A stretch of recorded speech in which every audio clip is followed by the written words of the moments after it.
The morning started like any other at Earth's Deep Space Monitoring Station. The coffee was bitter, the computers hummed their usual tune, and the staff went about their routine checks. But at exactly 8:47 hours, every alarm in the facility began screaming. Tom Baker, the lead technician, nearly spilled his coffee as he rushed to his console. His eyes widened as he processed the data streaming across his screen. "Sir," he called out, his voice cracking. "You need to see this." Admiral James Miller, a tall man with graying hair and stern features, strode across the room. He'd spent 30 years preparing for this moment, though he'd hoped it would never come. The readings were clear. A massive fleet of unknown vessels had just appeared at the edge of their solar system. "How many?" Miller asked, his voice steady despite the gravity of the situation. "Over 300 large ships, sir, and those are just the ones we can detect clearly." Tom's fingers flew across the keyboard, bringing up more detailed scans. "They're arranged in a formation we've never seen before. It's beautiful, in a terrifying way." Miller reached for the red phone that connected directly to the World Defense Council. "This is Admiral Miller. We have a code black situation. I repeat, code black." He paused, listening to the response. "Yes, sir. They're just past Neptune's orbit, moving slow, but definitely headed our way." Within minutes, defense centers worldwide went into high alert. Military bases activated, missile silos prepared for launch, and space-based weapons platforms swung into position. Humanity had spent decades preparing for this possibility, building defenses in secret while the public remained focused on more mundane concerns. The alien fleet maintained its steady approach for 6 hours. Then, without warning, every screen, device, and communication system on Earth received the same message. The transmission cut through all encryption, overwhelming every frequency. A figure appeared on the screens. It looked almost human, but not quite. Too perfect, too symmetrical. When it spoke, its words were somehow understood by everyone who heard them, regardless of their native language. "People of Earth," the figure announced, its voice carrying an artificial smoothness. "I am High Commander Marcus of the Galactic Empire. Your world has been chosen to join our grand civilization. Resistance is unnecessary and would only result in needless destruction. You have 24 hours to surrender your world and submit to Imperial rule." In the Pentagon's war room, Miller stood before the assembled World Defense Council. The room was silent as the message played again on the main screen. "What are our options?" asked General Stone, her weathered face showing no emotion. Miller gestured to the holographic display showing Earth's defensive capabilities. "We've been preparing for this for decades. Our orbital platforms are ready. Ground-based systems are at full alert. The Artemis defense grid is online." He paused, letting that sink in. "But we're talking about technology we've never faced before. We don't know if our weapons will even scratch their ships." "What about Project Lightning?" asked a council member. "Not ready," Miller replied. "Dr. Walker needs at least 48 hours to bring it online. We have 24. The council chamber erupted in worried murmurs. Decades of secret preparations, trillions spent on defense systems, and they might still not be enough. Then a junior officer burst into the room, clutching a tablet. "Admiral, we've detected energy readings from their ships. They're using some kind of faster-than-light drive system we've never seen before, but our quantum sensors are picking up something strange." Miller took the tablet, his eyes scanning the data. For the first time that day, a slight smile crossed his face. "Get me Dr. Walker," he ordered, "and tell him to forget about Project Lightning. I think we just found something better." As the officer hurried away, Miller turned back to the council. "Ladies and gentlemen, we may have just found their weakness, but we'll need to work fast." He looked up at the massive screen showing the Imperial fleet's approach. "They think we're primitive. They expect us to surrender or fight conventionally. But they don't know humanity very well. Do they? The day Earth had long prepared for had arrived. But the aliens were about to learn that humanity wasn't as helpless as they appeared. The game was about to change, and Admiral Miller intended to make sure Earth wrote the new rules. Dr. Robert Walker hadn't slept in 36 hours, but his eyes sparkled with excitement as he stared at the data streaming across his lab screens. His normally tidy workspace was littered with coffee cups and hastily scribbled notes. "It's beautiful," he muttered, running a hand through his disheveled hair. "Their whole fleet has the same flaw. Every single ship." Admiral Miller stood behind him, watching the complex equations and simulations play across multiple screens. "Explain it to me again, Doctor." "In simple terms." Walker spun in his chair, gesturing animatedly. "Their faster-than-light drives work by bending space. Impressive technology. But they're using an unstable quantum configuration. It's like," he grabbed a paper coffee cup. "Imagine this cup is space-time. They're pinching it here and here," he demonstrated by squeezing the cup, "but they're not accounting for quantum resonance. And that's their weakness." "Better," Walker grinned. "It's their destruction. We can send a specific frequency through space that will cause their drive systems to collapse. When that happens," he crushed the cup in his hand, "their own technology will tear their ships apart." Miller's eyes narrowed. "How many ships can we target?" "All of them. Once we broadcast the frequency, it will cascade through their entire fleet. Their own communication network will carry it from ship to ship." Walker's expression became serious. "But sir, we need to be careful. If they realize what we're doing and adapt their shields." "They won't have time," Miller said firmly. "But first, we need to show them we mean business. Can you target a single ship?" Walker nodded. "Easily. The smaller the target, the more precise we can be." In the World Defense Council chamber, debate raged over their next move. The Imperial fleet had maintained its position, waiting for Earth's response to their ultimatum. Only 6 hours remained. General Stone stood at the podium. "Dr. Walker's discovery changes everything. We can destroy their entire fleet with the push of a button. I say we do it now, while we have the advantage. And start an interstellar war." Another council member argued. "We should try to negotiate." Miller stepped forward. "I have a different suggestion." He outlined his plan, watching as understanding dawned on the council members' faces. After a brief discussion, they voted unanimously. Earth's response to the Empire was brief. "Your technology is flawed. Leave our solar system, or witness the consequence of your arrogance. This is your only warning." The message was met with silence for nearly an hour. Then High Commander Marcus's face appeared on screens worldwide again, his perfect features showing the first hints of anger. "You dare threaten the Imperial fleet. Your primitive weapons cannot harm our ships. This defiance will be remembered when we begin your re-education." Miller stood in the control center, watching the exchange. "Send them our demonstration," he ordered quietly. Dr. Walker's fingers flew across his console, targeting their forward scout ship, the smallest in their fleet, initiating quantum resonance pulse in 3, 2, 1. A beam of invisible energy shot from Earth's orbital platforms.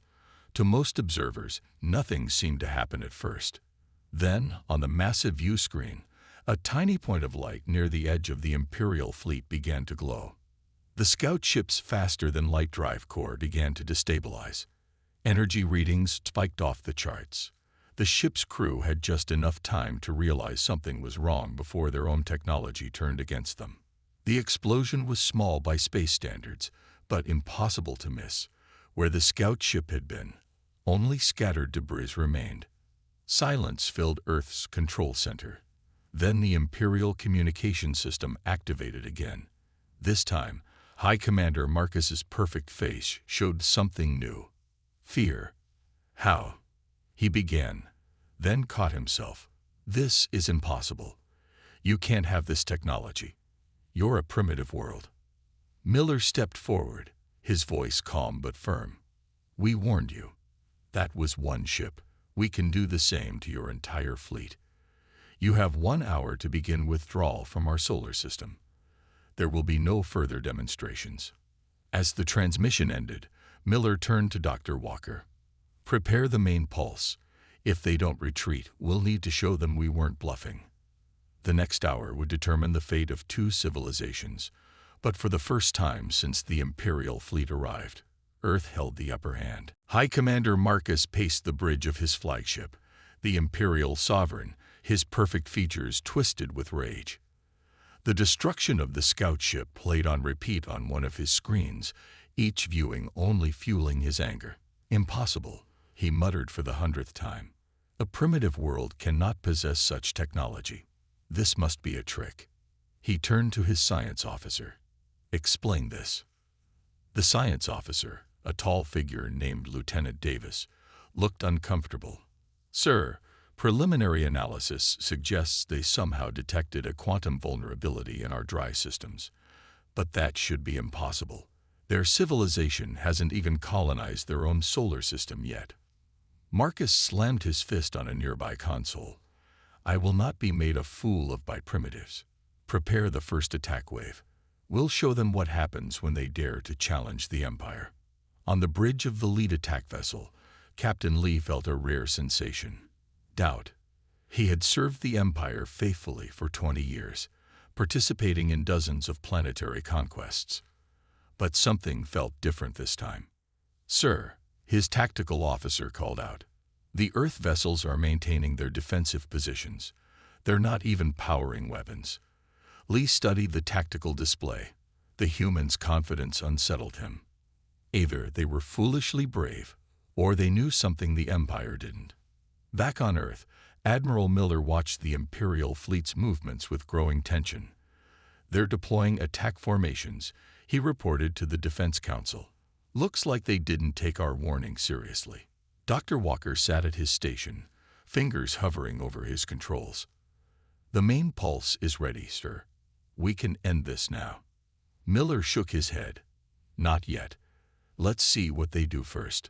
Sometimes the threat of a weapon is more powerful than the weapon itself. The Imperial attack wave, consisting of 50 warships, began their advance toward Earth. Their formation was perfect, their coordination flawless, the result of centuries of military tradition. In orbit around Earth, automated defense platforms tracked the approaching ships. Ground-based sensors recorded every detail of their advance, and in his lab, Dr. Walker noticed something interesting. "Admiral," he called out, "they've modified their shield configurations.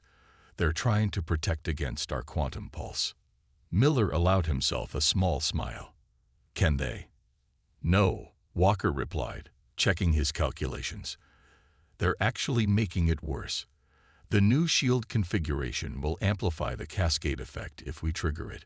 The Imperial ships continued their advance, their weapons charging. High Commander Marcus watched with satisfaction as the distance to Earth decreased. "Send the final warning," he ordered. "Let them grovel for mercy before we begin the bombardment." The transmission reached Earth moments later. Marcus's voice boomed through the command center. "Your pathetic attempt at resistance has been noted. Surrender now, and we may spare your major population centers. Continue this defiance, and we will turn your cities to ash." Miller listened to the threat with calm detachment. When the transmission ended, he turned to his communications officer. "Send them our response. Text only." On the Imperial ships, a simple message appeared on their screens. "Look up." Confused, the Imperial commanders directed their sensors upward, relative to their approach vector. What they saw made their blood run cold. Thousands of small objects hung in space above their fleet. Earth's automated weapons platforms had quietly maneuvered into position, while the Empire focused on their frontal assault. "Scan those devices," Marcus ordered, trying to hide his growing unease. Lieutenant Davis's voice shook slightly as he reported. "Sir, they're all generating the same quantum signature we detected before they destroyed our scout ship." "Impossible," Marcus shouted. "They couldn't have built so many." Another message appeared on their screens. "Each device is targeted on a specific ship in your fleet. You have 5 minutes to begin retreat. There will be no further communication. In the Earth Defense Command, Miller watched the Imperial fleet closely. Now we see if they're as arrogant as they seem, or if they have a sense of self-preservation. The next 5 minutes would prove to be the longest of Commander Marcus's life. His perfect world, built on the absolute superiority of Imperial technology, was crumbling around him. And for the first time in Imperial history, a choice had to be made: retreat or face annihilation. The 5-minute countdown ticked away in terrible silence. On the bridge of the Imperial Sovereign, High Commander Marcus watched the timer with growing desperation. His perfect features, usually so composed, showed clear signs of stress. "Status of the evacuation protocols," he demanded. Lieutenant Davis checked his console. "Sir, half the fleet is ready to jump. The others are still charging their drive cores. We can't rush it without risking drive failure." Marcus gripped his command chair tightly. The Empire had never retreated, not once in its 1,000-year history, but they'd also never faced an enemy who could turn their own technology against them. 2 minutes remaining, the ship's computer announced calmly. On Earth, Admiral Miller and Dr. Walker watched the scene unfold through their sensors. The Imperial fleet was in chaos, ships maneuvering frantically as they tried to achieve proper jump positioning. "They're running scared," Walker observed, monitoring the energy signatures of the alien vessels. "Their drive cores are barely staying stable. If they try to jump like this—" Miller nodded grimly. "They might destroy themselves without our help." He turned to his communications officer. "Send them coordinates for a safe jump trajectory. Let's show them we can be merciful." The Imperial fleet received the unexpected transmission. Captain Lee, still commanding his attack vessel, studied the provided coordinates with surprise. "Sir," he called Marcus on a private channel, "the humans are giving us a safe exit vector. My navigators confirm it's optimal for our current formation." Marcus's face twisted with rage and humiliation. "They dare to offer us help, as if we're some lost cargo ships needing navigation assistance." 1 minute remaining, the computer announced. In Earth's command center, Dr. Walker suddenly straightened in his chair. "Admiral, energy spike from the Imperial flagship. They're charging weapons." Miller leaned forward. "It seems the commander wants to go down fighting. Target his ship only. Let's give him a personal demonstration." High Commander Marcus raised his hand, preparing to give the order to fire. But before he could speak, his ship shuddered violently. Warning alarms blared across the bridge as systems began to fail. "Drive core destabilizing." Lieutenant Davis shouted. "They've hit us with a focused pulse."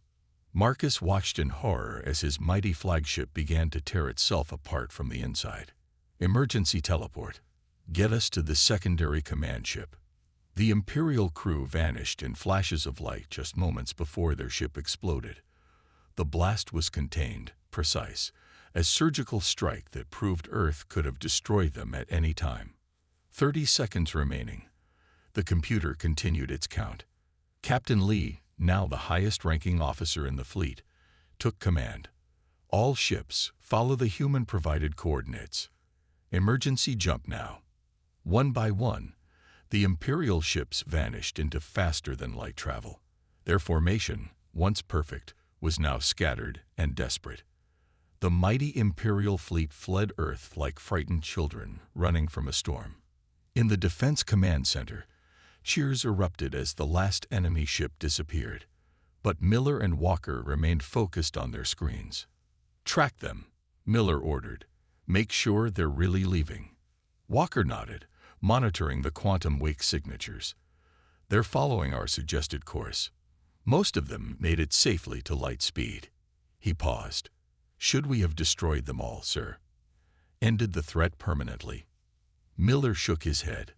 "We just did something better. We proved we could have destroyed them, but chose not to. That message will spread through their empire faster than any weapon." Reports began flooding in from around the world. The orbital defense platforms returned to their hidden positions. Earth's military forces stood down from high alert. Humanity had faced its first major extraterrestrial threat, and one without firing a conventional shot. "Sir," a communications officer called out, "we're picking up transmissions, hundreds of them, from different parts of the galaxy. It seems other civilizations watched what happened here." Miller smiled. Of course they did. The Empire made sure everyone would see their triumph over Earth. Instead, they saw something else entirely. Humanity had done more than defend itself. They had shown the galaxy that technological advancement wasn't just about weapons or faster ships. It was about being clever, being prepared, and knowing when to show mercy. The day Earth repelled the Imperial fleet would be remembered across the stars.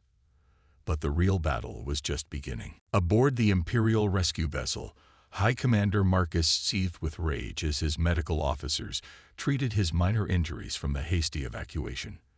The destruction of his flagship played over and over in his mind. "Get me a secure channel to the Imperial Council," he ordered. "They need to know what we're dealing with." Lieutenant Davis, who had also survived the flagship's destruction, approached cautiously. "Sir, the Council is already waiting. They watched everything through our fleet's broadcasting network." Marcus froze. The Empire had maintained a live feed of the expected conquest, meant to showcase their power to their subject worlds. Instead, they had broadcast their own humiliation across the galaxy. On Earth, Admiral Miller and his team monitored the aftermath of the battle. Dr. Walker worked tirelessly at his station, tracking the quantum signatures of the retreating Imperial ships. "They've stopped running," Walker reported. "The fleet is regrouping at the edge of our solar system, just beyond Neptune's orbit." Miller studied the tactical display. "They're too far to strike at Earth, but close enough to maintain pressure. Smart move." He turned to his strategic team. "They'll try to negotiate now. We need to be ready." As if on cue, a new transmission arrived. The face that appeared on the screen wasn't Marcus, but rather an older Imperial official with elaborate decorations on his uniform. "I am Grand Counselor Wilson of the Imperial Strategic Command," the figure announced. "We wish to discuss terms for a peaceful resolution to this unfortunate misunderstanding." Miller straightened his uniform before responding. "There's nothing to misunderstand, Counselor. We ask your fleet to leave. The request stands." "Come now, Admiral." Wilson's tone was almost friendly. "Surely we can reach an arrangement beneficial to both sides. The Empire has much to offer Earth. Technology, knowledge, protection. Protection." Miller allowed himself a small smile.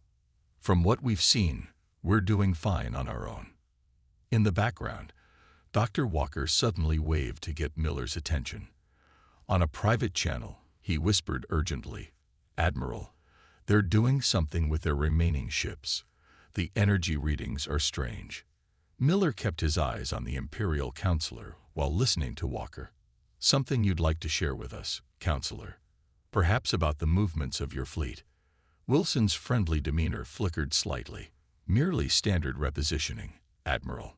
Nothing to concern yourself with." "Sir," Walker interrupted again, "they're forming some kind of energy web around our solar system.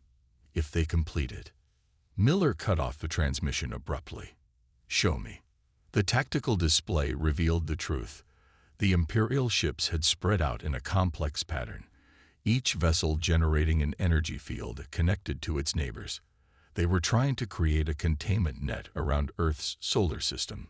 "They want to trap us here," Miller realized. "Cut us off from the rest of the galaxy before we can make any allies." The Defense Council quickly convened an emergency session. General Stone's hologram appeared first. "Can they actually contain us?" Dr. Walker shook his head. "Not with their current technology. But they don't know that. They still think we're less advanced than we are." "Then let's show them another card from our hand," Miller decided. Earth's response came not in words, but in action. Across the solar system, hidden defense platforms activated. Each one released a small probe that immediately vanished from Imperial sensors. "Sir," Davis shouted on the Imperial command ship, "we're detecting quantum signatures." everywhere. Hundreds of them, maybe thousands. Marcus, who had been watching from his new command post, felt his artificial perfection crack further. Where are they all coming from? The answer came in a simple text message from Earth. We've had decades to prepare. Your containment strategy is noted and surrounded. Would you like another demonstration? In the Earth Defense Center, Miller watched the Imperial ships closely. Now we see if they've learned their lesson about underestimating us. The next move would determine if the Empire was ready to accept a new reality, one where they weren't the most advanced civilization in the galaxy. Earth had revealed yet another layer of its defenses, but still held its greatest secrets in reserve. The game of interstellar chess continued. The Imperial fleet hung in space, caught between pride and survival. On the bridge of his new command ship, High Commander Marcus watched as his officers argued among themselves. "We cannot retreat again," shouted Commander Phillips, his face red with anger. "The Empire has never shown such weakness." Captain Lee stood calmly opposed. "We cannot fight an enemy who knows our weapons better than we do. The humans have had years to study us, while we know nothing about them." The debate was interrupted by Lieutenant Davis. "Sir, 3 ships from the rear guard have broken formation. They're leaving." Marcus spun to face the tactical display. 3 Imperial warships had indeed turned away, their drive cores charging for a jump to light speed. He grabbed the fleet-wide communication controls. "This is High Commander Marcus. Any ship that retreats without orders will be marked as traitorous to the Empire. Their crews will face execution." But his words came too late. The 3 ships vanished into faster-than-light travel, choosing survival over Imperial loyalty. Their departure sparked a wave of uncertainty through the remaining fleet. On Earth, Admiral Miller and his team watched the Imperial fleet's growing disarray with careful attention. "Their command structure is breaking down," Miller observed. "Fear is replacing discipline." Dr. Walker nodded, studying his readings. "Some of their ships are keeping their drive cores in a constant pre-jump state. They're ready to run at a moment's notice." The situation deteriorated further when 5 more Imperial ships suddenly broke ranks and fled. This time, they didn't even bother with formal departure protocols. Marcus watched helplessly as his fleet began to crumble. "Launch fighters," he ordered desperately. "Target the deserters." But before the fighter squadrons could launch, a new voice cut across the Imperial command channel. It was Grand Counselor Wilson, and he sounded worried. "Commander Marcus, you are relieved of duty. This situation requires a more diplomatic approach." Marcus stared at his communication screen in shock. "You can't do this. I am in command here." "You were in command," Wilson corrected. "Your failure to properly assess Earth's capabilities has cost us dearly. Captain Lee will assume temporary command." In Earth's Defense Center, Miller received a new transmission request. "Sir," his communications officer reported, "multiple Imperial ships are requesting individual surrender terms." Miller raised an eyebrow. "How many?" 37 and counting, sir. They want to defect." The mighty Imperial fleet, which had arrived with such confidence and arrogance, was now dissolving into chaos. Ships either fled at full speed or sought protection from the very world they had come to conquer. Former Commander Marcus, stripped of his authority, watched in horror as Captain Lee opened negotiations with Earth. "This is Captain Lee of the Imperial fleet," he transmitted. "We request a temporary ceasefire to discuss terms." Miller's response was firm but fair. "Agreed, under one condition. Any ship that wishes to remain must power down their drive cores completely. We won't risk any more hostile actions." Lee looked at his bridge crew, saw the relief in their eyes, and made his decision. "Agreed. All ships power down drives. The war is over." The next few hours saw a complete reversal of power. The once proud Imperial fleet now floated powerless in space, while Earth's defense platforms maintained their vigilant watch. In a private meeting room aboard the Imperial command ship, Marcus sat alone, his perfect features finally showing signs of age. He had lost not just a battle, but had triggered the first major defeat in Imperial history. Lieutenant Davis entered cautiously. "Sir, former commander, you should know. Word of our defeat has reached the Empire's subject worlds. There are reports of uprisings beginning." Marcus closed his eyes. They had come to Earth expecting an easy conquest. Instead, they had found the one thing the Empire feared most: a civilization that could challenge their technological supremacy. On Earth, Admiral Miller stood at his window, looking up at the night sky. "Dr. Walker," he called softly, "begin transmitting our technological safety protocols to the surrendered ships. Let's make sure they understand exactly why their drives are so dangerous." The Empire's attempt to conquer Earth had failed, but the greater challenge lay ahead: reshaping the galaxy's balance of power. 1 month after the Imperial fleet's failed invasion, Earth's position in the galaxy had changed dramatically. The once isolated planet had become a center of diplomatic activity, with ships from dozens of civilizations arriving to establish relations. Admiral Miller stood in the newly constructed Galactic Embassy in Geneva, watching as representatives from former Imperial worlds filed into the Grand Conference Hall. Dr. Walker stood beside him, looking somewhat uncomfortable in his formal diplomatic attire. "I preferred my lab," Walker muttered, tugging at his collar. Miller smiled. "The galaxy needs to meet the man who changed everything. Your discovery didn't just save Earth, it freed hundreds of worlds from Imperial control." The conference room filled quickly. Former Imperial worlds sat alongside independent civilizations, all united by a common purpose: establishing a new galactic order. Captain Lee, now serving as the interim representative of the reformed Imperial territories, took the podium first. His once pristine uniform had been modified, stripped of Imperial symbols. For centuries, the Empire maintained control through technological superiority. He began. "Earth showed us the flaw in this thinking. They proved that true advancement comes not from conquering others, but from careful study and understanding." In the back of the room, former Commander Marcus sat under guard. The once proud officer had been kept as a witness to the proceedings, a living reminder of the old order's fall. Dr. Walker took the podium next, activating a holographic display. "We've prepared a comprehensive report on the quantum drive vulnerabilities we discovered. Our goal isn't to disable your ships, but to help you make them safer." The assembled delegates murmured in surprise. Earth wasn't just sharing technology. They were offering to help improve it. Meanwhile, in orbit above Earth, the first classes of the new Galactic Safety Academy were beginning. Engineers and scientists from dozens of worlds worked alongside Earth's experts, learning not just about technology, but about cooperation and mutual respect. Admiral Miller addressed the conference last. "Earth doesn't seek to replace the Empire as a dominant power. Instead, we propose a galactic council where all worlds have an equal voice." The proposal was met with enthusiastic approval.